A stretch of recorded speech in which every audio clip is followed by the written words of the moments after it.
Hi, everybody. Welcome back to the GallowgateShots YouTube channel and podcast. And we are back with a very spontaneous reaction, a reaction to the FA Cup third round draw, Decker, and the moment we thought we would never, ever, ever, ever see again is happening. For the first time in over 7 years, there is going to be a Wear Tyne derby. Thoughts on that one, mate? Honestly, mate, I hate derby days. I really struggle with them. And to be fair, I had been out this morning with Layla, and I was in the car, and then I seen our group chat, go bang. Oh my God, can I believe it? And I thought, hey, what's happened here? And then someone just said FA Cup draw, and I just knew immediately in my stomach. Like, it's unbelievable, isn't it, how it happens? It was immediately worried a bit. Worried. And people are laughing. Just instant nerves. Instant nerves, mate. Instant. It's just derby day. Like, I hate them. I absolutely hate them. I think this is probably. Do you know what it is? I would hate to be that sort of fan that's never experienced a derby, no matter what team that is that you support, because there will be ones that don't really have a rivalry as intense as what the time we had derby is. And I've just done a match reaction to the Man U game, and I said on there, I would have went through the rest of my life and died a happy man to never ever see another derby. But we are in this prediction. We are in the predicament now. It's we at the Stadium of Light. The game's being played the weekend of the 6th of January. That game's going to get televised. You would have thought so. The drop an absolute clanger if it's not, which means it's probably going to get moved to an early kickoff because of the history which we'll have with derbies. Yes. Early kickoffs means less time to go to the pub, and that's exactly what the police will want, Northumbria Police. So it's either going to be the first kickoff on the Saturday or the early kickoff on the Sunday. Hopefully for me, it'll be on the Sunday, because at this moment in time, I'm actually working on the 6th.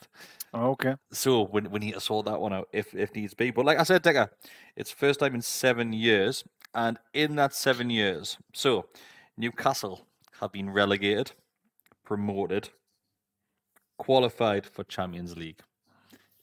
In the same years, Sunderland have been relegated twice, spent 4 years in League One, being promoted into the Championship. So it's a story, two completely different stories which have got to this point. Yeah. Newcastle currently sat in 5th in the Premier League, looking for Champions League football yet again, battling up there in the top 4. Sunderland, I think, the mid-table at the moment, battling for a playoff point. But we know that all goes out the window when Derby Day arrives. And it's who wants it more. Newcastle currently injury crisis. Hopefully we'll have a couple of players back at the start of January. What's your immediate thought? If the game was to be played next weekend, what would your immediate thoughts be? I think, listen. Let's just talk with me head for a second first. There's never been a better time to play them. Right, let's be very realistic here. You're right about the injury crisis and the games to come and all of that. But we've had this conversation leading up to the last 3 games we've just had: Chelsea, Paris Saint-Germain away, Man United at home. Yeah, the lads are they're incredible. Like, we have to. I tell you what, I'm going to just go back to one thing, and I will promise I'll come back. But the Paris Saint-Germain game, I was so proud of them, as I mentioned last night. Man, last night was just unbelievable. For about 70, 80 minutes, was just some of the best stuff you'll ever see.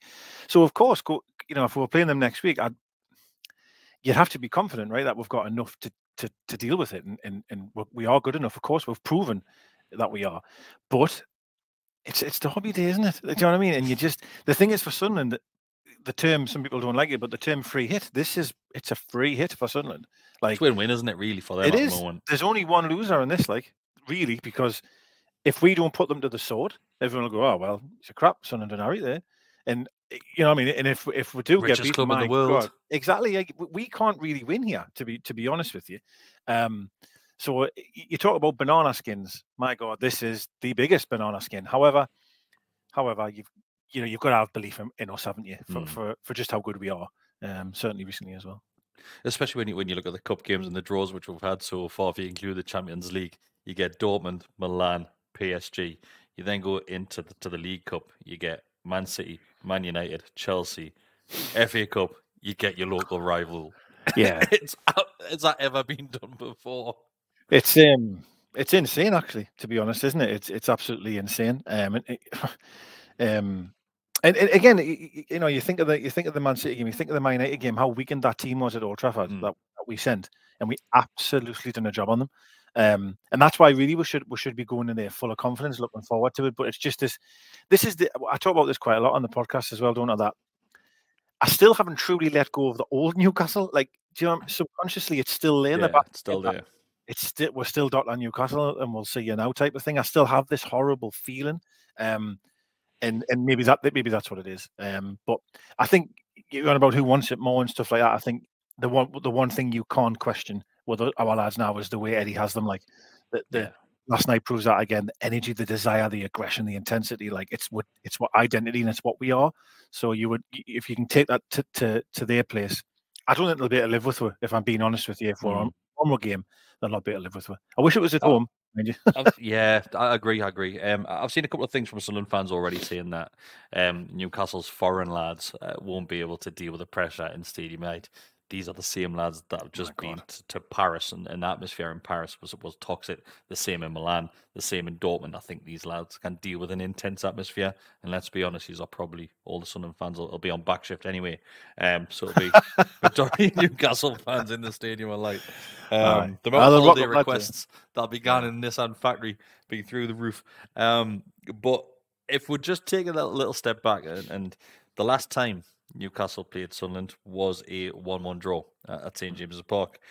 People remember it was a game where Mitrovic scored in the 83rd minute, and the fella in the blue shirt jumped on the field, fell over when he was celebrating with Mitro. Was that the same game Mitro wanted to come back on the field and he had the concussion? Yes, and they just wouldn't let him back on. He was kicking right off. Yeah, it was that famous picture of Rafa, wasn't it, where he's like looking up to the sky, like Rafa's got his hands on his chest. So, Dagger, if we just look at the starting 11 for Newcastle in that game, just to take people back a little bit, can you name them? Are you confident? Probably not, mate. To be fair, no. I'm going to say Dubravka in goal. No, it was Rob Elliott. Oh, was it Rob Elliott? Of course it was. Yeah, that's how long ago it was, mate. I think people think it was only around 4 or 5 years ago, but 7 years ago. A lot's happened in 7 years. He pulled so Elliott in goal. Yeah. It was Janmat at right back. Yep.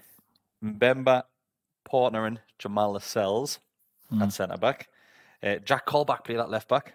Christ almighty. You had a partnership in the middle of the field between John Joe Shelby and Ginny Wijnaldum. On the right flank, you had Townsend. On the left, you had Sissoko. In the number 10 role, you had Jose Perez. And up top, you had Mitrovic. So it's not that bad, you know, really. It's not that bad, really. Is it not? Is it not? There's a few in there. Yeah, there is, but some of the, I mean, Wijnaldum. Lascelles is the only one. Good. Yeah, that is still there at the club now. Yeah, if you look at the bench, you had Anita Cisse, De Jong, Henry Survey, Carl Dorlo, Stephen Taylor, and Riviere. Like I said, from your bench and your starting 11, Jamal Lascelles is the only one that's still featuring for Newcastle United. Yeah, well, you know, I think and doing a good job as well. Unbelievable job, unbelievable. It's funny because you'll have people out there that'll say, "Have we got lads that knows what it means?" And I think on we've got a lot now, haven't we? You know, a lot. Then there was a few people in that team that you've just mentioned there. Probably didn't really. I'm not saying care. I don't want to slag anyone off, but like certainly now we've got a number of players in that squad that knows what it means, right? Some of them are Joy's man, Dan Burn, that man. Do you know what I mean? Yeah. So that gives us a lot of confidence. And obviously we'll have players coming back as well, won't we? You know, we hope so. And hopefully we don't have any more injuries, obviously, in the lead up. You know, we've just seen what happened yesterday with Pope, and we've got a lot of games to go before we play them. So there will be 7,000 fans, just over 7,000, I think the allocation would be for the FA Cup, which the atmosphere is going to be unbelievable. There will be a lot of fans from both sides that have wanted this moment for a long, long time. I think we are the opposite. We wanted to ignore this moment, and that's just because of recent heartache, isn't it, really?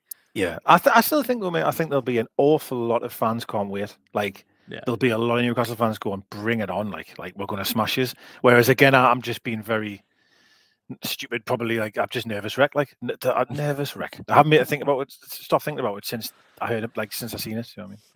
But you're right though. You're on about this atmosphere that you mentioned there. If there is 7,000 of us there, hey, it could be like a home game, man. Like literally, the atmosphere will be incredible. So, despite being nervous, I'm looking forward to it. It's still a month away, so it's going to be a long wait for this. There's going to be a lot of the media circus which will come with this. It'll be through the roof as well. And do you know what it is? I haven't used Facebook for a long time, and I'm glad, because I bet you that's hell on earth at the moment. Facebook between Newcastle and Sunderland fans, because that's where the toxicity breeds between the fan bases as well. I mean, there's no middle ground on there. Is there? It's embarrassing. And I mean, it's funny because some of my best friends, my best friend is a Sunderland fan. My best mate is a Sunderland fan, you know, and he texted straight away going like, "Oh well, I'm going to put you on -10." And it's straight away. It's already started that like, oh, we're just going to get hammered, and that's why I mean, why it's dangerous is because they're going in with no expectations. You know what I mean? And anything for them is a bonus, other than getting a kicking. You know what I mean? Which obviously, if it was at home, by the way, I think I'd start drinking now. To be honest with you, if it was at home, I think I would have started drinking now, because I think it could have been 20-0. Yeah, but like it's just you have that seed of doubt that it's away, and you never know, do you? But it's just because it's just recent years. That's what it is. Obviously they got the 6 in a row, and obviously that was stopped with the draw there. But do you know what it is? Like you said at the start of this, Newcastle are a completely different club to what they were back then. We mean business there. Eddie Howe will come out and say it's just another game. You'll know deep down that this means a lot to the fan base, and this is a chance for the club just to get one over on Sunderland. It's been far too long. It really has been. And do you know what is it? Like I said, I would have went the rest of my life happy without seeing this. Now that I'm thinking about it, I'm looking forward to it. I am. You know what's really funny? I was talking to my dad last night. I was after the Man United game, and I was talking the day about your dad's buzzing. I saw his tweet earlier. Oh, is he buzzing? Is he? Aye. I texted him like when I seen it, and he texted back and went, "What?" Like in capitals. But I was chatting to him the day and one about Kevin Keegan and that, you know, and back in the days and that, and I said like, obviously I say to you guys all the time that how much Keegan means to us and what he did for the club and all that type of stuff, right? And it was that Paris Saint-Germain game for me where I thought, you know, I think Howe's probably he's really starting to maybe, you know, get ahead of that. Like you're talking a cup final. I appreciate Keegan took from the very bottom, and he will always be my favourite, always. And my dad said, "Well, what happens if we played Sunderland? He beat Sunderland. Would that be the moment where like he's achieved that, or is it more like winning a competition?" And in the heat of the moment, it was before the draw. Obviously, I went, "Oh, if he beats Sunderland, he'll be the king. Then he'll be King Eddie." God. And then literally, I got back in the car. And then we were drawn against Sunderland. I was like, Jesus, I wish I'd have said that. But it's like you said, though, it means a lot for both sides. Yeah, like it does. The excitement, the nerves. It's been something which I haven't experienced in a long time. The amount of nervous poos you do on the morning of a derby is through the roof. Struggle like for days beforehand, mate. Days beforehand, and the night before is absolutely horrendous. Yep. You're just so excited and nervous going into that, and yes, there are other derbies that'll come close to tying we have, but for us, it just feels a little bit different because, especially for me and you, being both born and bred in South Shields, we're split down the middle. So no matter which way you turn, you'll see a Sunderland fan or a Newcastle fan in closer proximity to each other. So it's a bit tough for us going into the workplace as well. That's honestly absolutely right what you said there. That I think there's a lot of people that I know who I work with that live in Newcastle, and they're like it's fine, we'll be like, you know what I mean. But they don't see anyone. They don't know anyone from Sunderland. Does that make sense? Or even support Sunderland. Whereas us, as I say, like the group chat that I'm in with me, all my mates, I think 6 of them are Sunderland fans. So I mean, there's 3 or 4 of us on Newcastle. We're almost outnumbered. And like that's what for us. Like I know for a fact the next time I see them for a drink, that'll be the top of the conversation straight away. So we'll be fine, though, mate. Well, fingers crossed. Yeah, we'll be fine. Thanks everybody who has been watching this one. If you want to hear more, me and Deck are both on Monday nights live recording of the Always Smiling Faces podcast. So myself and Deck and Mark and Bestie will be chatting about this a lot more, along with the result against Man United, which was an absolute fantastic result as well. Thanks for watching. See you all later. Ta-ra.